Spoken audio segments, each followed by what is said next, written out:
28 సభ్యులు విత్డ్రా అయ్యారు. ఇప్పుడు క్వశ్చన్ నెంబర్ 29 ఎడ్యుకేషన్ మినిస్టర్ గారు.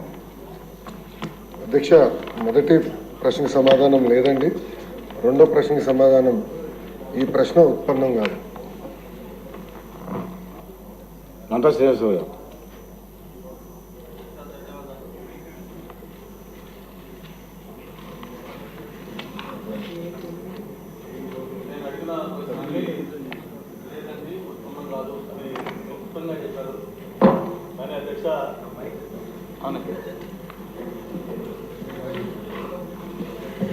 భీమిలి నియోజకవర్గంలో మొత్తం 2 డిగ్రీ కళాశాలలు ఉన్నాయి. ఒకటి భీమిలి, ఇంకోటి సాగరపల్స, అలాగే ఒక 3 జూనియర్ కళాశాలలు ఉన్నాయి.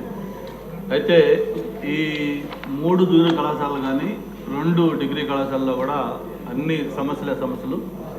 ఒకటి భవనాలు, 2 ఫ్యాకల్టీ, ఈ 2 సమస్యలు ఉన్నాయి అధ్యక్ష.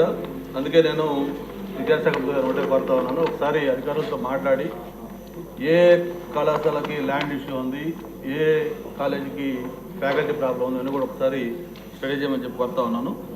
ఒకసారి భీమిలి తీసుకుంటే గతంలో degree college, junior college, high school 3 ఒకే క్యాంపస్లో ఉన్నాయి అధ్యక్ష. మనం గత ప్రభుత్వంలో ఉండగా దాని డిగ్రీ కళాశాల మార్చాం. అలాగే తగరవలసలో అయితే ఇప్పుడు కూడా డిగ్రీ కళాశాల ఒక ఈ మోడల్ స్కూల్లో కేజీబీ దీంట్లో టెంపరీగా నడుస్తూ ఉంది. వాళ్ళు కూడా దాన్ని ఖాళీ చేయమని చెప్పని నోటీసులు ఇచ్చారు. త్వరలో దాన్ని ఖాళీ చేయాలి.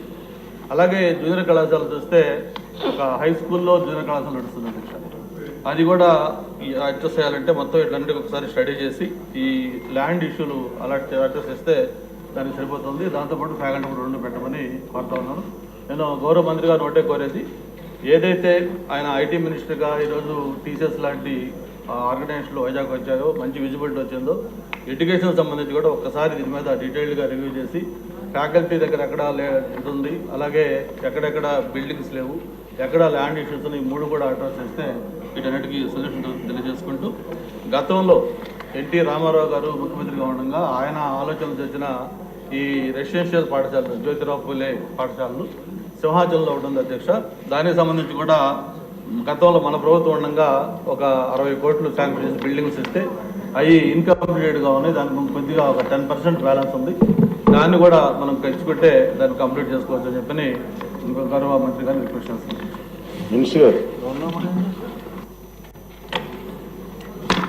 మినిస్టర్ గారు, సింహాచలం ఇంపార్టెంట్ సార్. స్కూల్ కూడా ఇది సార్ సింహాచలం స్కూల్ గురించి చెప్పారు. చాలా ఇంపార్టెంట్ స్కూల్ సార్. అధ్యక్ష, అంటే గంటా శ్రీనివాసరావు గారు అడిగిన ప్రశ్న సమాధానం చెప్పే ముందు, అంటే గౌరవ సభ్యులందరూ ఉన్నారు కనుక వాళ్ళు ఉద్దేశించి ఒక విషయం చెప్పదలుచుకున్న అధ్యక్ష. మనకున్న 175 నియోజకవర్గాల్లో 169 గవర్నమెంట్ డిగ్రీ కళాశాలలు ఉన్నాయి అధ్యక్ష. 49 నియోజకవర్గాలు ఒక్క డిగ్రీ కళాశాల ఒకటి లేదు అధ్యక్ష. 91 నియోజకవర్గాలు కనీసం ఒకటి ఉంది అధ్యక్ష. 27 నియోజకవర్గాల్లో 2 ఉన్నాయి అధ్యక్ష. 8 నియోజకవర్గాల్లో 3 గవర్నమెంట్ డిగ్రీ కళాశాలలు ఉన్నాయి అధ్యక్ష. జనరల్ ప్రాక్టీస్ ఏంటంటే 20 కిలోమీటర్లు, 20 నుంచి 30 కిలోమీటర్లు కనీసం డిస్టెన్స్ ఉండాలి ఒక డిగ్రీ కళాశాల నుంచి ఒక డిగ్రీ కళాశాల నామ్గా పెట్టుకుని మనం వెళ్తున్నాం అధ్యక్ష. ప్రధానంగా పెద్దలు అన్నట్టు భీమిలికి వచ్చే గల 2 డిగ్రీ కళాశాలలు ఉన్నాయి అధ్యక్ష. దాంట్లో మన భీమిలిపట్నం డిగ్రీ కళాశాలలో అడ్మిషన్ రేట్ 73% ఉంది. తగరపు వలసలో వచ్చేసి కేవలం 36% ఉంది అధ్యక్ష. ఇది ప్రధానమైన కన్సర్న్.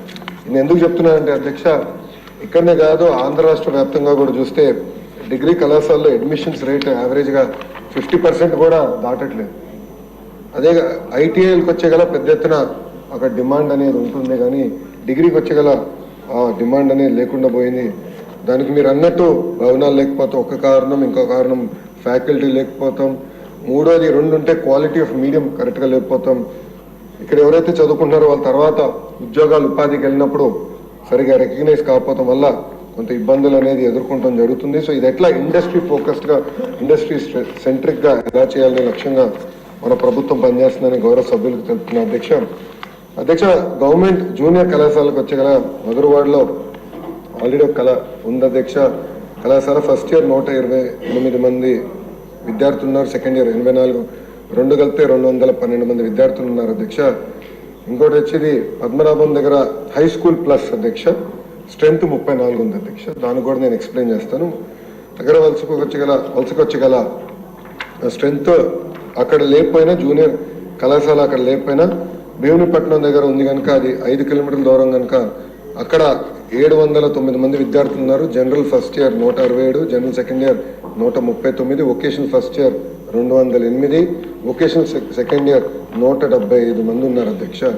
సో దగ్గర వలస దగ్గర నుంచి చూస్తే 450 మంది విద్యార్థులు అక్కడికి వెళ్తున్నారు అధ్యక్ష. సో ఇది ఎందుకు చెప్తున్నానంటే ప్రధానంగా గత ప్రభుత్వం హై స్కూల్ ప్లస్ అని తీసుకొచ్చారు అధ్యక్ష. అంటే 11th 12th కూడా హై స్కూల్లోనే ఉంటుందని చెప్పారు అధ్యక్ష. కానీ ఇంటర్మీడియట్ ఎడ్యుకేషన్, ప్రత్యేకంగా మన రాష్ట్రంలో ఇంటర్మీడియట్ ఎడ్యుకేషన్కి స్కూల్ ఎడ్యుకేషన్ చాలా తేడా ఉంటుంది అధ్యక్ష. అది వాళ్ళు గమనించకుండా, సరైన స్టాఫింగ్ ఇవ్వకుండా ఈ సంస్కరణ తీసుకొచ్చింది. దానివల్ల మీరు చూస్తే కేవలం 34 మంది విద్యార్థులు ఉన్నారు. దానికోసం మేము చాలా సీరియస్గా బోర్డ్ ఆఫ్ ఇంటర్మీడియట్ ఎడ్యుకేషన్ మేము చాలా రిఫార్మ్స్ కూడా తీసుకొస్తున్నాం అధ్యక్ష. మీరు చూస్తే గత ప్రభుత్వం టెక్స్ట్ బుక్స్ కూడా ఇవ్వలేదు అధ్యక్ష. ఇంటర్మీడియట్ విద్యార్థులకి గత ప్రభుత్వం టెక్స్ట్ బుక్స్ కూడా ఇవ్వలేదు అధ్యక్ష. నేను మంత్రి అయిన తర్వాత తొలి నిర్ణయం తీసుకుని టెక్స్ట్ బుక్స్ ఇవ్వాలని నిర్ణయం తీసుకున్నాం. అంతేకాకుండా టీచింగ్ని బలోపేతం చేయాలి, విద్యార్థుల్ని అసెస్ చేయాలి, ఏబిసి కేటగిరీ కింద అసెస్ చేసి ఏ విద్యార్థులకి అయితే అడిషనల్ సప్లిమెంటేషన్ అవసరం ఉందో వాళ్ళకి మెరుగైన బ్రిడ్జ్ కోర్సులు ఏర్పాటు చేసి వాళ్ళని ఎట్లా ఇంప్రూవ్ చేయాలని దానిపైన కూడా మేము వర్కౌట్ చేస్తున్నాం అధ్యక్ష. మీరు చూస్తే అధ్యక్ష, మన ప్రభుత్వం వచ్చిన తర్వాత బోర్డ్ ఆఫ్ ఇంటర్మీడియట్ అంటే మన గవర్నమెంట్ జూనియర్ కళాశాలలో 15,000 మంది విద్యార్థులు అడ్మిషన్స్ పెరిగింది అధ్యక్ష. గర్వంగా చెప్తున్నా, 10% మన అడ్మిషన్స్ ఒకే సంవత్సరంలో పెంచడం జరిగింది అధ్యక్ష. నా పక్కనే గౌరవ మంత్రివర్యులు నారాయణ గారు కూర్చున్నారు. నారాయణ గారితో పోటీ పడే విధంగా, అంటే వాళ్ళ సంస్థలతో పోటీ పడే విధంగా మేము ప్రభుత్వ ఇంటర్మీడియట్ కాలేజీని మనం తీర్చిదిద్దాలి, జూనియర్ కళాశాలని తీర్చిదిద్దాలి లక్ష్యంతో మేము పనిచేస్తున్నాం. మేము వాస్తవంగా మేము కూడా నేర్చుకుంటున్నాం. బెస్ట్ ప్రాక్టీసెస్ మార్కెట్లు ఏంటి, గైడ్స్ ఏంటి. ఇన్ఫాక్ట్ మంత్రి గారిని స్వయంగా నేను అడుగుతాం జరిగింది, మీరు ఇన్పుట్లు ఇవ్వండి, మేము మోడర్నైజ్ చేయాలనుకుంటున్నాం, సరైన మెటీరియల్ ఇవ్వాలనుకుంటున్నాం. అంటే గౌరవ మంత్రి గారు కూడా నిన్న మాకు ఒక వర్క్షాప్ పెడితే గౌరవ మంత్రి గారు ముఖ్య అతిథిగా వచ్చి కొన్ని సలహాలు సూచనలు కూడా మాకు ఇష్టం జరిగింది. ప్రధానంగా ఇంటర్కి వచ్చి గల కేవలం 2 సంవత్సరాలే కాదు, 9వ తరగతి నుంచి మీరు కార్యక్రమం మొదలు పెడితే బాగుంటుందని గౌరవ మంత్రి గారు కూడా నన్ను కోరటం జరిగింది. అంటే ఓరియంటేషన్ ట్రైనింగ్ చేస్తే బాగుంటుందని కోరటం జరిగింది. అందుకే అధ్యక్ష, commissioner school education, commissioner intermediate education ఇద్దరిని కూర్చుని హ్యాండ్ ఆఫ్ ఎలా జరగాలి, ఎప్పటి నుంచి మొదలు పెట్టాలి, ఎలాంటి మెటీరియల్ కావాలి, ఎలాంటి గైడ్స్ కావాలి అని దానిపైన క్షుణ్ణంగా మేము చర్చిస్తున్నాం. దాన్ని త్వరలోనే మేము అమలు చేస్తామని ఈ సభాముఖం మీకు హామీ ఇస్తున్నాను అధ్యక్ష. మన గంటా శ్రీనివాస్ గారు చెప్పినట్లు బిల్డింగ్స్, ఫ్యాకల్టీ, అదేవిధంగా రెసిడెన్షియల్ కళాశాల ద్వారా స్పీకర్ గారు కూడా నా దృష్టికి తీసుకొచ్చారు. దాన్ని చాలా సీరియస్గా తీసుకుంటున్నాను అధ్యక్ష. నా ఆలోచన ఏంటంటే ఒక డాష్ బోర్డ్ ఏర్పాటు చేసి స్కూల్స్ అన్ని ఒక ర్యాంకింగ్ మెకానిజం పెడదామని. ఏ కేటగిరీ స్కూల్స్ ఏంటి, B category, C category, D category schools ఏంటి. సో డి కేటగిరీ స్కూల్స్ని సి కేటగిరీ తీసుకురావాలి, సి కేటగిరీ స్కూల్స్ని బి కేటగిరీ తీసుకురావాలి.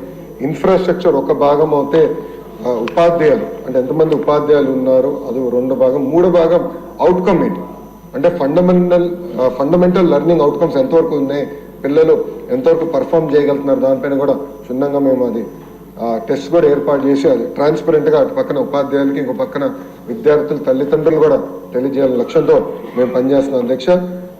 ఈ సభాముఖంగా గౌరవ సభ్యులు కూడా నేను కోరుతున్నా అధ్యక్ష, డిసెంబర్ మొదటి వారంలో మెగా పీటీఎం ఏర్పాటు చేస్తున్నాం. గౌరవ సభ్యులందరూ దాంట్లో పాల్గొవాలని ఈ సభాముఖం కోరుతున్నా అధ్యక్ష. అంతేకాకుండా గౌరవ సభ్యులు కూడా నేను నోట్ పంపిస్తాను అధ్యక్ష. ప్రతి